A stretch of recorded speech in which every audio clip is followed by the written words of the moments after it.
अस्सलाम वालेकुम, कैसे हैं आप सब। उम्मीद है आप सब खैरियत से होंगे। चलिए जी, आज हम टॉपिक कर लेते हैं डिवीजन फॉर्म का वेन डायग्राम। ठीक है, लास्ट टॉपिक है और इंशाल्लाह ये भी अच्छे से हम कवर कर लेंगे। चलिए आ जाते हैं, हम देख लेते हैं वेन डायग्राम होती क्या है। First of all, Venn diagram जो है एक सेट्स को हमने शो करना है डायग्राम्स की सूरत में, यानी कि एक रेक्टेंगल ले लेंगे, उसमें दो ओवल साइज के ओवल टाइप या सर्कल्स टाइप को ले लेंगे तस्वीरें। ठीक है, उसका हम कर लेंगे। और जो वेन डायग्राम है इन्वेंट किसने की थी? जॉन वैन ने।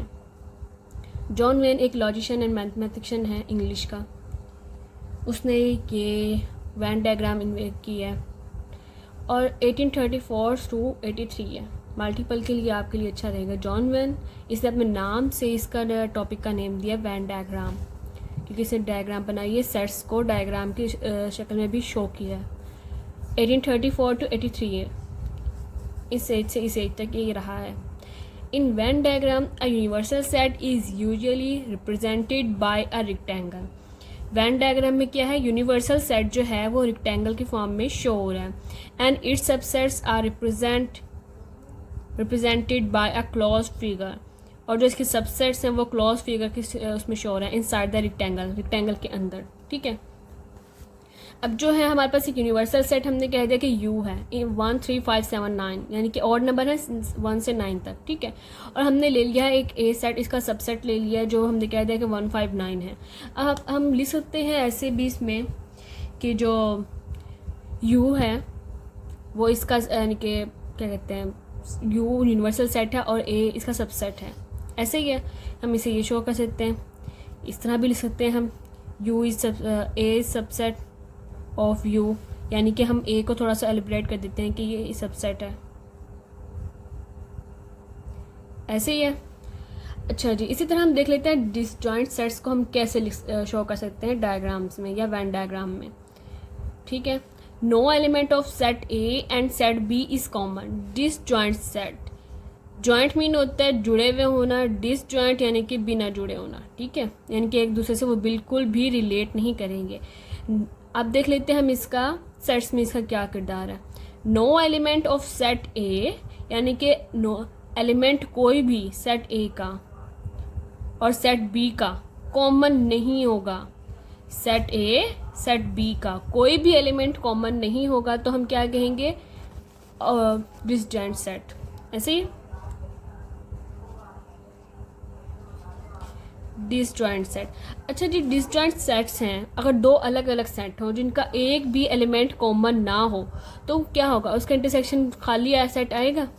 जैसे कि हम फॉर एग्जांपल हम कर लेते हैं 1 3 5 और बी हम ले लेते हैं 2 4 6।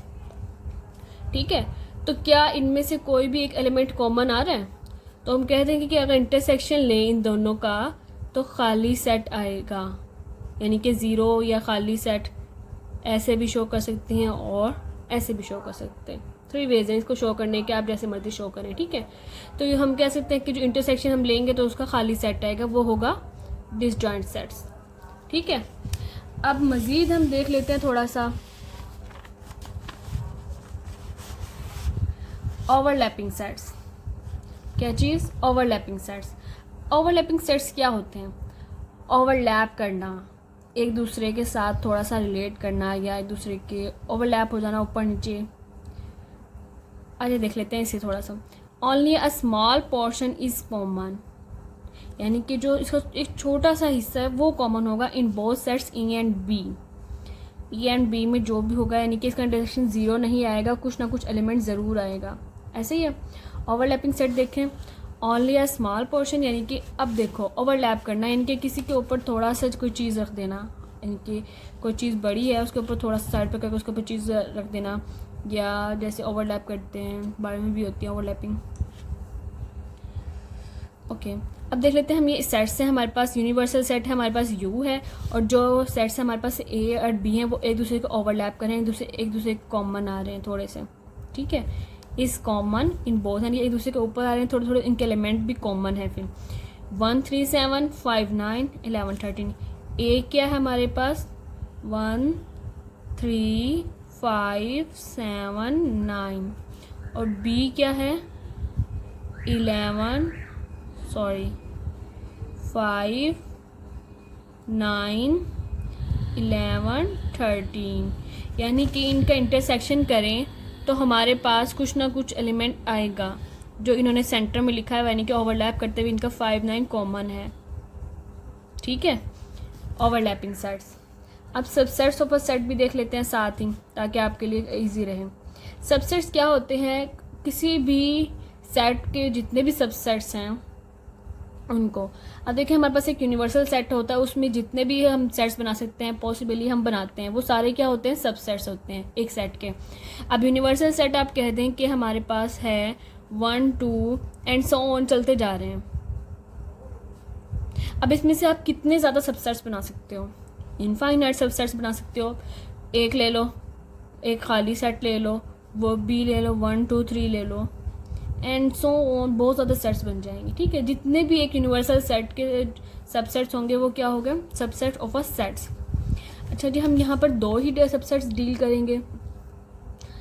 एक ले लिया हमने यू यूनिवर्सल सेट, ऐसे ही है, जो यू है वो यूनिवर्सल सेट हमने ले लिया है, और हमने कह दिया कि जो बी है बी एक सेट है और ए उसका सबसेट है। जैसे कि यहाँ पर हमने किया हुआ बी एक सेट है और ए उसका सबसेट है, और जो बी है वो यू का सबसेट है, ऐसे ही है, समझ आई। जो बी है ना वो यू का सबसेट है और जो ए है वो बी का सबसेट है। ये डायग्राम में हमने शो किया हुआ है यहाँ पर, जो ए है वो बी का सबसेट है और जो बी है वो यू का सेट है सबसेट है, ऐसे ही है। इसे हम ऐसे भी शो कर सकते हैं, आप ऐसे लाइंस डिफरेंट लगाएं या एक जैसी लगाएं वो आपकी मर्जी है। हम ए में डिफरेंट कर लेते हैं थोड़ी सी कि ये फुल बॉक्स बन गया और इसमें सिंपल लाइंस है। ठीक है, ऐसे भी शो कर सकते हैं। अच्छा जी, set A and B subset of a set U. जो सब सेट्स हैं ए एंड बी सबसेट्स हैं दोनों, ये दोनों सबसेट्स हैं यू के ऑफ ए सेट यू। हम इसे ऐसे भी शो कर सकते हैं कि A subset B subset of U, ऐसे भी लिख सकते हैं ना। means all the elements of the set A are present in B and all the elements of set B in the are present in set U, ऐसे ही है। अगर हम सबसेट ऑफ U लिखें तो all the elements of the set A are present in set B, इस चीज़ की बात की है हमने यहाँ तक। अगर आपने आगे भी ये लिखना है सबसेट ऑफ U तो आप लिख दो कि all the elements of set B are present in set U। ठीक है, इजी है। अगर आपको कोई भी मुश्किल पेश आए या कुछ भी समझ ना आए तो आप कमेंट सेक्शन में लाजमी पूछें, मेरी कोशिश यही होगी कि आपको अच्छे से अच्छा समझाऊं। And thanks for watching this video. मिलते हैं फिर नेक्स्ट लेक्चर में।